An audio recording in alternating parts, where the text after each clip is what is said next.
Alrighty, hello every folks, and good morning! Welcome to another episode of Know Your Unit, in which the music completely doesn't match the utter brutality of the unit. But dang it, I'm feeling this today. Anyway, let's go ahead and discuss here. So, the One Vision Octopus, what is its deal? Well, effectively, it is an absolute monster. The thing's basically like if you just put a Gyarados in your Tactics Ogre. But let's go ahead and discuss a few things. First and foremost, this stat screen is near completely useless for the purpose of judging this unit, because despite the fact that it's talking about how strong and accurate it is definitely strong.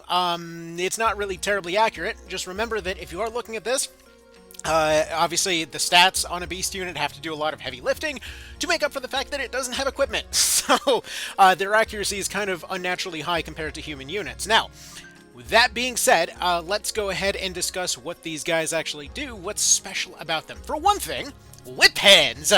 Their basic melee attacks actually have whip range, meaning that there are two tiles, including one tile at a diagonal, that they're able to go and whip stuff. This means that unlike many of your other bulky frontline type of units, they're able to just reach out and strangulate somebody at a diagonal.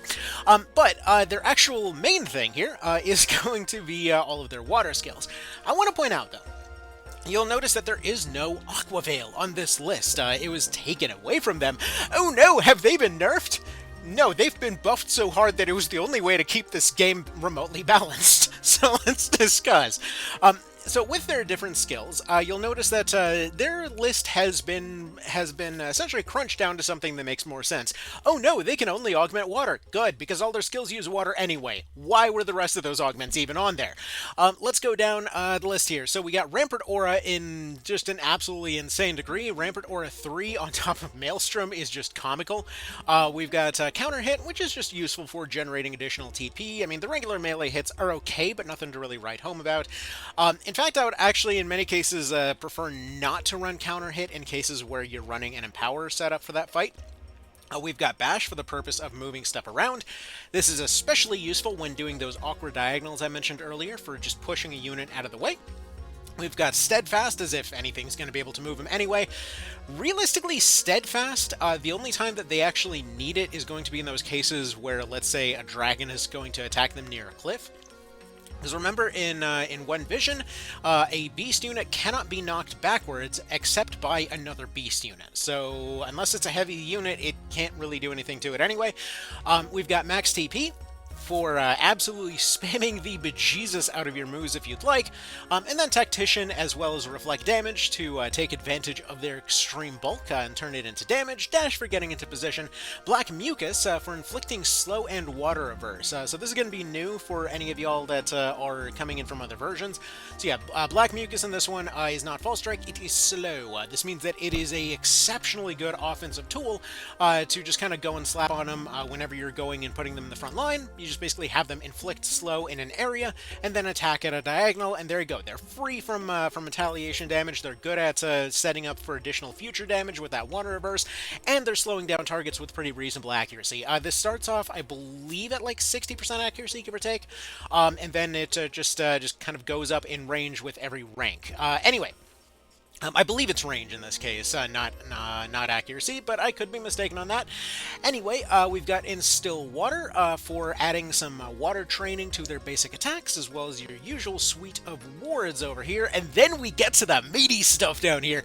So, again, a lot of their moves have changed. So Aqua Bubble, instead of doing Breach, now does Slow, which in One Vision is basically as effective as the Breach was in Reborn. Long range slowing somebody might as well just be saying, hey, you're out of the fight for a couple rounds. Especially if you hit somebody heavy like a Terenius and it inflicts it slow, that guy's just not showing up anytime soon. He might as well just go in and taking the cheaper delivery route. We've got Blue Spiral that's functionally a Hyper Beam, where it will effectively cut through an entire range of units. If you've played MGS2 before by any chance, you know how you got that friggin' like laser, water laser that's popping out of the Metal Gear Ray? That's Blue Spiral in this case. And then we've got Poison Rain doing its usual AoE Poison Splash thing. You'll notice that it costs a lot more than before. That's because it's very well deserved.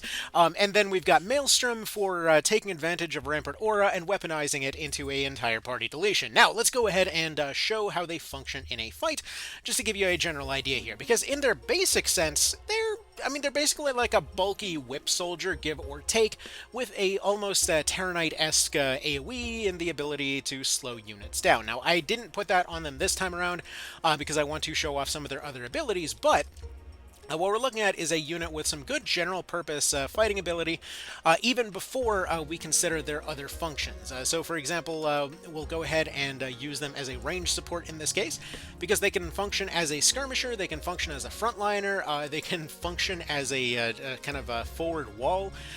They're a very good general purpose unit for fighting a lot of enemy units, and additionally you'll notice that unlike everybody else, they do get accuracy if they're standing on water tiles.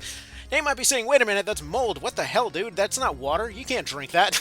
They don't care. All of their everything essentially is used only on water tiles. You'll notice that, again, there is no Aqua Veil this time around, meaning that they require water tiles to use any of their powerful abilities. Now, I say powerful abilities as if their other stuff isn't powerful, quite frankly. Also, 2% dodge. Hot damn. Anyway, so yeah, they're typically fairly evasive if you give them something like a Ring of Alacrity, and they've got the bulk to take dang near anything straight to the face. So as long as you've got some kind of support available for them, they're going to do particularly well. In fact, actually, one thing I do want to mention here is if you're running Palace of the Dead with these guys, something like Cloud Ring with the Uplift ability is actually really good on them. So just the Uplift ability in general, allowing them to hover and regenerate, is actually really useful. In fact, actually, come to think of it, I never actually checked if Fairy Scale Powder does the same thing. Actually, our Fencer's coming up. We'll see if we can throw that on them to give them that effect. But yeah, when it comes to the ability to hover and regenerate, it's very useful in their hands, especially in something like POTD, since it obviously allows them to, do their thing. Actually, why am I throwing when I should be going and improving this unit's abilities to show off what they do? So I want to show off a lot of their skills to show you just how insanely powerful these guys can be. Because at default, they're pretty good as a frontline unit. They're not exactly going to be as good as a dedicated, fighter in every situation, or a dedicated ranger or whatever else. But still, they're enough to keep up with a lot of other things. The one downside that they do have is an extreme weakness to debuffs, like all enemy units have, or rather, all enemy heavy units have. That's actually one thing that's notable about them across the board. That if you ever ran into somebody and you thought, "Wow, this unit is going to be super vulnerable to debuffs all the time." Maybe. It depends, but when it comes to heavy units in particular, you're pretty much always going to land those debuffs. The thing is, they're not very smart, so that kind of makes sense if you think about it. Anyway. So we'll go ahead and throw this ginseng on them to charge them up a little bit, and we'll go ahead and probably let the poison tick do its thing. That's probably going to knock him out of that charm. I think it actually already did. So we're pretty much good to go here. But those whip hands I was talking about are useful for situations like this, where there's a unit that has a heavy counterattack that you don't want to get hit by, so you put somebody at a diagonal and you go ahead and you take that attack. So we'll just have our whip soldier handle that particular situation. And while obviously they're not going to be coming in with a double attack or a Mighty Strike or anything like that, just having that option built in is a nice little freebie. Anyway, just like somebody like the Golem, since they're a nice little happy middle ground here, they're able to provide a decent bit of frontline bulk, and you'll notice they're not too dissimilar in terms of their health either. It's roughly like 20%-ish difference between those two there. And we'll notice that just like the Golem, they are able to provide that same amount of coverage in terms of their area blockage. So they're, again, useful as a kind of interesting mix of a lot of different units, and that's before we even get to their more powerful abilities. I will point out, by the way, we will be doing a separate episode, obviously, on golems, since it sounds like I'm kind of putting down the golem as the weaker octopus right now. Don't worry, they got their own features, but we'll get there. The golem is kind of like the dried out octopus in many ways, actually, but that's a story for another day. So we'll go ahead and kind of continue on with our turns here to set up for this dude. Go ahead and fast forward here a little bit because there are so many units on this map right now, and I believe that guy hit the octopus with a slowdown axe. So that'll happen every now and then. Anyway, as I mentioned before, though, it's really useful to pay attention to your buffs. So, like, we used a True Flight to make sure that he was always hitting with his ranged attacks here, and we're going to go ahead and give him a combination of both Empower as well as Strengthen, just to show you how insane these numbers can potentially get. Hopefully he won't. Yeah, there we go. Wow, Olivia with a double insanely unlikely miss. Interesting. Also, this guy is running a bearded axe, isn't he? Yeah, he's running his RT delay axe. What a jerk. Anyway, whatever. We'll go ahead and go over here. We'll improve his accuracy too, because why not? Because we're going to go ahead and do this thing anyway. Yeah, for anyone that's ever complaining about accuracy stuff in Reborn, man oh man, have I got a one vision to show you. Alright, so we'll go ahead and pepper away at these guys a little bit. Our Octopus is still empowered. Bear in mind that they are typically pretty quick, but as mentioned before, if they're hit with a slowdown, if they're hit with a recovery delay, it could throw them back quite a bit. Because one of the main benefits of being, naked here is the fact that they will be running around with a lower maximum recovery time. So if something throws them above that, well, it is what it is. Alright, anyway, so let's go ahead and take a look at these abilities. So, just with their basic attacks, we're seeing, like, they could go and shred a bunch of these dudes, right? They effectively, with just an Empower, that puts them from light weapon damage to heavy weapon damage right from the get-go, and again, available at a diagonal. For ranged attacks, it's going to be similar, putting them in a situation where, even though I just replaced his accuracy buff right now, if you pair him with the right units, they potentially can have fairly high accuracy with pretty high power, effectively turning them into a heavy ranged unit, similar to something like a throwing axe. Now, if we go over to their skills, let's say something like an Aqua Bubble is starting to get to the point that it would literally one-shot this archer, would nearly one-shot this caster over here. We're talking insano numbers on those guys. Let's talk about a Blue Spiral, which will fire out a frickin' beam in front of you to go and just delete a bunch of things. This goes up to 7 tiles, by the way. It doesn't have much vertical forgiveness, but still, like, we're talking, again, potentially one-shot kill level damage in a beam in front of you. You remember what I said earlier about they have to be kept back a little bit to have any chance of keeping this game balanced? Yeah. We've got Maelstrom. This is going to be even harder hitting than a lot of their other moves, providing a gigantic AoE in the case that you trap a bunch of units in a river. This is purely to punish units that just happen to surround this guy. Like, if you give him something like Resolve, if you give him something like Fortify, and let's say you just give him a bunch of Swordmaster buffs, throw him in the middle of a pile of units. Like, look at this. If we just attacked our own units. Like, there's just one dude doing this, just potentially providing a full party wipe. If you just put themselves in that situation, right? Like, how freaking insane is that? Most of these guys were full health a second ago. So, either way, insanely good there. And then, obviously, our good old favorite here in the form of Poison Rain. If you just feel like going and annihilating that party over there, we're going to go ahead and have a, do the same thing, except it's over there and poisonous now. So there we go, 3 kills with a single attack. Octopi are incredibly powerful. They're an insanely strong unit. They've got a ton of value for just their adaptability and everything else. And when it comes to providing that big breakthrough punch that you're looking for, I guarantee you there's more stuff that's counting as poison than you may potentially realize.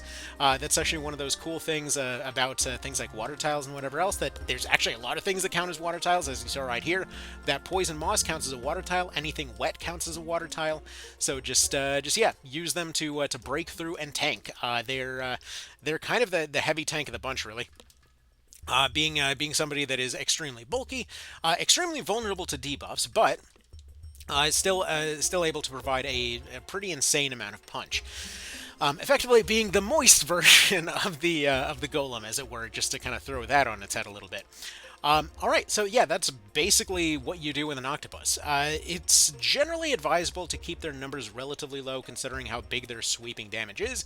Typically, you want to have them more or less operating on a flank on their own, or if you're having them in the front line, make sure to keep them using their more single target orientated skills. So in a single target sense, they're very good at outlasting opponents and attacking them at weird diagonals. They're very good at slowing units down. So things like their Black Mucus as well as their Aqua Bubble are very good at slowing down enemy teams. Things like Poison Rain is really good at just creating a huge amount of chaos, whether it's instantly killing a bunch of units, whether it's leaving a bunch of them poisoned. It just gives you that breakthrough, that big shift in momentum that you're looking for. So it's very powerful for that. Stuff like Blue Spiral is very, very good as far as defensive encounters go. Like there's going to be a lot of those cases where, let's say there's a water tile that happens to be right nearby a walkway or something like that. Or like, let's say on this map over here, in some of them you're going to be popping up at the bottom, and there will be those cases that you can use a Blue Spiral to hit 4 or 5 units at once, you know? Same thing with just a lot of these Palace of the Dead areas, quite frankly. Any river map, any like river castle map or whatever else, you'll notice the same thing, that there's oftentimes water tiles right nearby one of those areas. So yeah, just kind of keep that in mind. As far as training time and replacement goes, seeing as all Octopi will be using effectively the same skills, there's really no need to worry about replacing them. Typically, as soon as you've trained up 1 or 2, if anything happens to them, you can just throw those skills onto somebody else, and they will be good to go. All you'll have to retrain them for is their skill slots. And while their list is not insanely huge, it is exactly everything that they need. You can swap out any of their racial skills, considering that they have practically all of them, to go fight whatever you'd like to fight. The only thing that they don't have is Teratology, because obviously they're a beast unit. And yeah, as far as rings are concerned, I personally like running a Ring of Alacrity for the purpose of convenience, but I will point out that there is definitely a lot of value to be had from some of these other ones, like give them a Void Ring, their recovery time goes insanely low. Something like a Defender's Ring could help in cases that you want them to last a little bit longer. Not a whole lot of reason to run something like a Fortune, but running something like, let's say, a Cat Ring or a Cat Earring would be pretty good in the later game here. But one thing that I especially want to shout out here is going to be the Cloud Ring here. So unfortunately, I did forget to test if you actually can throw those items. We're going to test that real quick. But the Cloud Ring has the Uplift ability, which means that they're able to raise themselves up off the ground as well as regenerate, and that's a really, really good setup combination for them once they can use that ring. Like, that's the ring I was saving for this guy once he gets 1 more level here. And the reason for this is because it allows them to completely avoid those poison tiles that we were having an issue with earlier, allowing them to maintain even more of their bulk, kind of regenerate in the meantime, and additionally it causes them to actually bait out archers, as weird as this sounds, because archers really don't like when you levitate, and so they'll typically aim their weighted shots right at them. And if you're running other units, like let's say Vartans or any other flyers, this means that you can potentially put yourself in a position that you are going to kind of bait out that attack in a more predictable manner. Very oddly specific, but it does happen in Palace of the Dead here. So it turns out, yeah, you can throw Fairy Scale Powder. So we're going to get our Levitate, we're going to get our Renewal, and then there we go. He's all set to go to just kind of hover above the water like he's a early Armored Core tank or something like that. So yeah, that's kind of that's the Octopus in a nutshell. It's a very, very strong unit. It's got a lot of synergies with a lot of different teams. It's a very good general purpose unit, even in situations that you maybe are not really sure what to put in the team. You really can't go wrong with an Octopus, even on dry maps. As I mentioned before, a lot of their stuff, like their Black Mucus, as well as their Whip Hands, will still work perfectly fine in a dry environment. It's really just their big sweeping moves that they need water for. So yeah, don't sleep on these guys. They're very good, and you literally cannot build them wrong. Give them any of their abilities, and they're already good to go. So bear that in mind. The only thing that they could really use in terms of support is those buffs, like we mentioned earlier. Like right here. You know what? Still perfectly serviceable ranged unit, even when they're just going and hovering above the poison here. And this allows them to build up TP for their own moves. So use them as a team player, use them as a solo player. Use them as you will. Like, I've always loved the look of the Octopi units, but never really found much of a reason to use them, and they are easily one of my favorites in One Vision. Like, the sheer generalist power of these guys, their ability to do really satisfying sweeps, they're such a fun unit. Anyway, that's about that. You'll have yourselves a good one, and I will see you in the next one. Take care.